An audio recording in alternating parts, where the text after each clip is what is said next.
What's up, everybody? Welcome to Fed by Fire. This is episode 2 of the Poet Chronicles. I'm here with John Poet Thornton, my dog.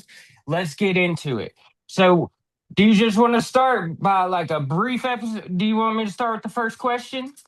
Yeah, go ahead if you want. All right, all right. So, as we talked about before, because we talked about your early life, and really we were kind of discussing what, where it was before it got serious. And I wanted to ask was, when you were building your crew and deciding who was going to do what role, what separated the people from, the successful ones and the ones that couldn't last? Like, was there ever some people you're like, I love you, bro, but I can't trust you to do business? I had people like that all the time. Yeah, I think it was you know, addiction. A lot of people in the drug game have addiction, so I could see that, but at the same time, I try to manipulate that situation so I could benefit from that.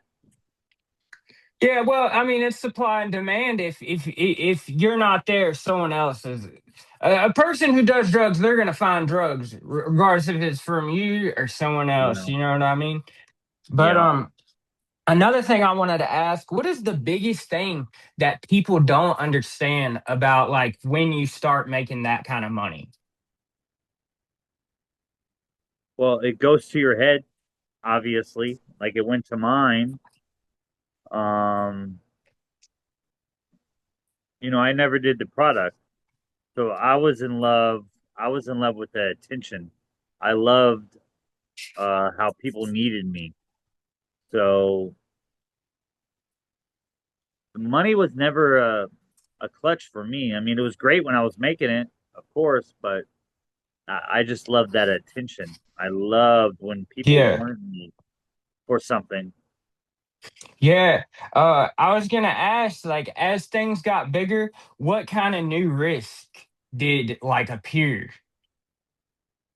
What do you mean by that? Like new Like riff? new risk. Like, did the way you moved, did it have to you had to move a little smarter, because you gotta whenever you're in that, you gotta be watching for people who could try to rob you, you gotta be watching from law enforcement, those kind of risks. How did the way you moved like change? That's what I'm asking. Well, I had law enforcement on my team. So I didn't have to worry about law enforcement because they were feeding me information. And I didn't deal with people that uh, had bad addictions. Like I didn't deal with people that were on crack. I didn't deal with people that were on heroin or on pills. So whenever you take that out of the equation, I didn't have to deal with bad people like that. I Yeah, dealt with, and I didn't mean to cut you off. no, you're good, man. Nah, but yeah, that's what I've heard a lot is, I was talking about, about before you had the police on your side, before you were at that higher level, when it was just starting and you said you started those first parties, and those first parties is when you first made some real money. And, that had to be a really quick change, in your life.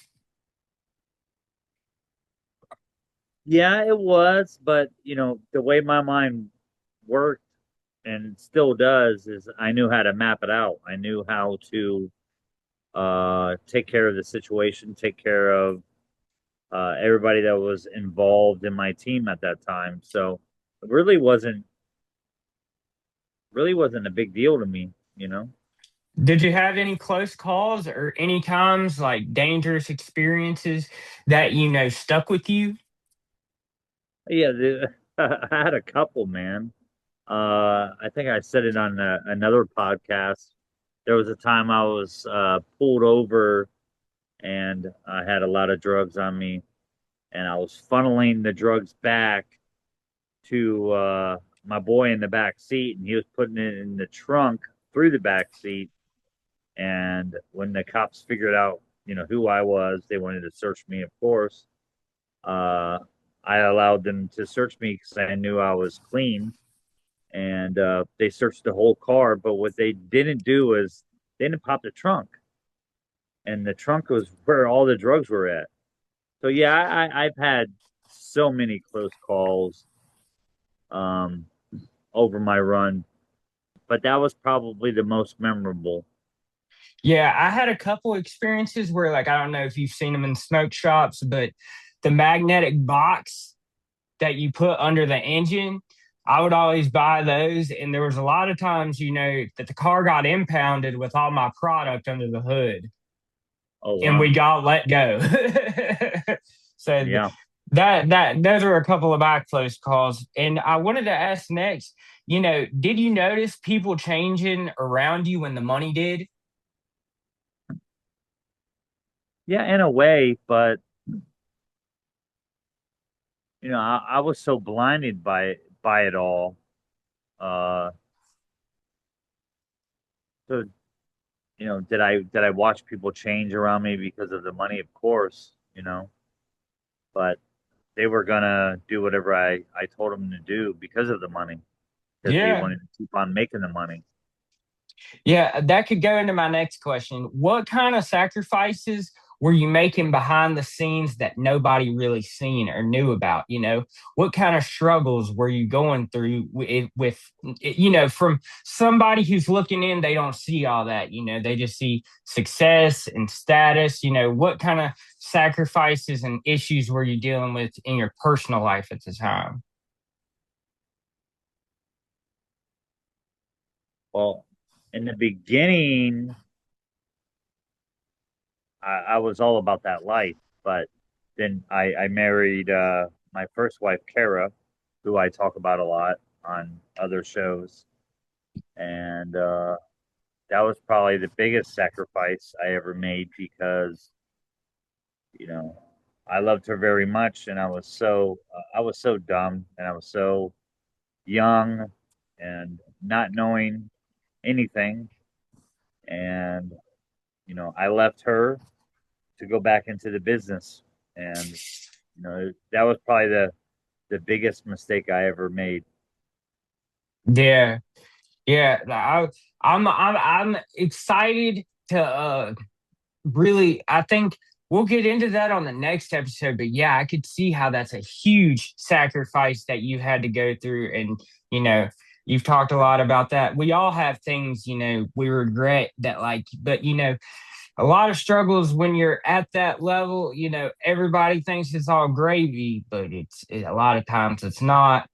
My next question is, when you were starting out, was it organized, or like it just come together? You know what I mean? Was it organized? Because you just said you can map stuff out. So I guess that answers my question, but I want to hear it from you.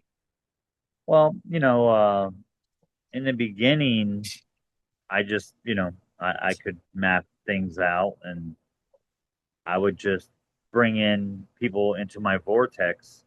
Like if I walked into a bar or nightclub, and ecstasy pills at the time were the big thing, and I could just spot it out. I could spot out who the dealers were, and I would just buy everything they had. And what I did in the beginning is I would just buy out other dealers and resell their product before I met the plug with the product. Damn. Yeah, looking back, at that point, what was the peak? What was the peak when you were first, starting out? Next, no, I'll let you answer that first. My bad. I don't know what you mean by the peak because I All hadn't right, made. like at this time, when you were first getting started, what was the time you were like, damn, like you made the most money, or like, you had accomplished some type of goal, and you're like, damn, that was crazy. Man, it probably had a, I would say, late '90s. Whenever I was able to take control of certain nightclubs and starting to get in a name around the town. Yeah, Like, the reputation. Yeah, yeah, yeah, that too. I think that's when I realized, I had a monster on my back, Yeah, and go ahead, buddy. My bad. no, you're good, man. But my next question after that was, what was the first time you thought to yourself, man, I can't keep doing this forever? I I thought I could do it forever. Uh, Probably whenever I got busted in Mexico, I thought that it was over with, but Yeah, I really thought I could do it forever. And on a daily basis, on a weekly basis, I'm making so much damn money. I thought it would never stop. yeah. You know, uh, at that point, where did you think things were going? Were you like, all right, the sky's the fucking limit? Or were you like, all right, once I get to 50,000, I'm done. No, The sky's the it- limit. yeah, sky's the limit. Yeah, sky's the limit. I didn't. Uh, I wasn't thinking like that. Uh, I said it on other shows. Like I would make 50 grand one day. I would fly out to Vegas and blow it. Like money at that time, I had no concept of money. All I cared about was keeping the machine going, you know? Yeah. So back then, what stopped you from like, did you just not thinking about investing or anything like that? I know the police would have probably took the shit anyway, but what was well, they might not have. Your drug case wasn't a drug case. Yours was another type of case. So you might have got to save all your shit. But what stopped you from investing or anything? Because I haven't heard you talk about that. Right. Well, I was. I was gonna open up a chain of tattoo parlors in Birmingham, Alabama, and I was gonna open up an art gallery in New York City. So I had plans for investment. It just never, it never panned out because of what I did. Yeah. So was Orlando, not Orlando, I don't know why the fuck I said that. Was Louisiana the first like pipeline? No, Birmingham, Alabama was my first pipeline because I had my friend in Tampa. He had the first reality TV show. It was called The Tattoo Underground. It aired on the WB. And so he had, notoriety in Tampa, but he moved to Birmingham. And when he moved to Birmingham, he was like, he called me. His name was Casey Jones. He called me. He's like, Poet man, they need product here. Like I can move it here. If you can just get it here to me, I can move it here for you. And I thought about it and I was like, okay, why not? So I was moving it to Birmingham, Alabama. Then at the same time, uh, one of my friends, Sam, moved to New York City. So one of my hubs in Tampa was the castle. So my buddy Ponyboy, God rest his soul, he's passed away. But he's like, hey man, Sam is in New York City. We should fly out to New York City and hang out with him and party and blah blah blah. I'm like, yeah, sounds like a great idea. So we ended up flying to New York City, hanging out with our buddy Sam. He's plugged in pretty well to the nightclubs there, and they have the product, of course, and the product was crap. And Sam knew my product from back in Tampa, so he's like, "Hey man, if you can get the product here, we can sell it at this price." And it Yeah, the was, markup. yeah, dude, it was double for what I was selling it for in Tampa. So I'm already like, okay, I already got Birmingham clocked. Now New York City. Then Shreveport came into play because of my co-defendant. She was dating a cop, and she was a cop in Louisiana. So they needed the product out there. So now I got Birmingham clock, New York clock. Now I have Shreveport in the mix with a cop that's going to provide protection for my shipments. So it Like was insurance. yeah, it was really it was really luck, to be honest, how everything fell into place, you know. Yeah, back then, did you guys use the mail or anything, or was that not an option like it is like these days? Because I think back then it'd be a lot easier to get shit through. Yeah, everybody asked me about that, and I really don't touch on it. Oh, Uh, okay, that's fine. But because there's a couple of reasons why I don't touch on it. For one, I'm not trying to encourage anybody to do it. And for two, I know law enforcement watches these shows, yeah, and especially they watch me, and I statute of just limitations though. It's been like no, 20 years, no, bro. no, my shit's up already. But I just don't want to encourage anyone, I understand. and uh I don't want law enforcement to know No, how I I was don't. doing things. Yeah, I don't either. I just want you to tell your story. So is there anything you think you want to add from this time period? It was a beautiful time, man. Um, Because next time I think we're going to touch on, the crime, everything that happened around the crime that sent you to prison. yeah, but yeah, back then it was just a great time, man. Like we didn't have to worry about like fentanyl. Like fentanyl wasn't even a thing back then. The club scene was booming in Tampa, Ybor City, especially. I controlled it all. Um, it was all about like plur, you know, peace, love, Of unity, respect. respect, yeah.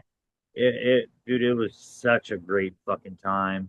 I just fell into a moment in time that was beautiful, man, and I turned it into a business. You know, why not? Yeah. One thing I wanted to ask you about, because you're from Florida, is were they doing these teenage takeover things back then that they're doing now? Because I've seen them shits all over the news. No, No. no, that wasn't a thing at all. Yeah, it seems like those kids down there are really fucking up shit. Well, yeah, I don't know what they're doing now, man. They're doing some crazy stuff now, but yeah, back in my day, no, nobody was doing anything like that. Well, I guess that's all. My last question is, if this is the end of episode 2, what can we expect in episode 3? But I think you've pretty much answered that, man. Same time next week, all right, bro? Sounds great, man. Let's make Yeah. sure the audio is good on this one. Yeah, no, it is. I haven't heard you cut out at all. All right, sounds good, man. Yeah, and as always, I'll send it to you before. Thank you for doing this, man. I appreciate you. I'll catch you on the next one. All right. Sounds great. All right, bro.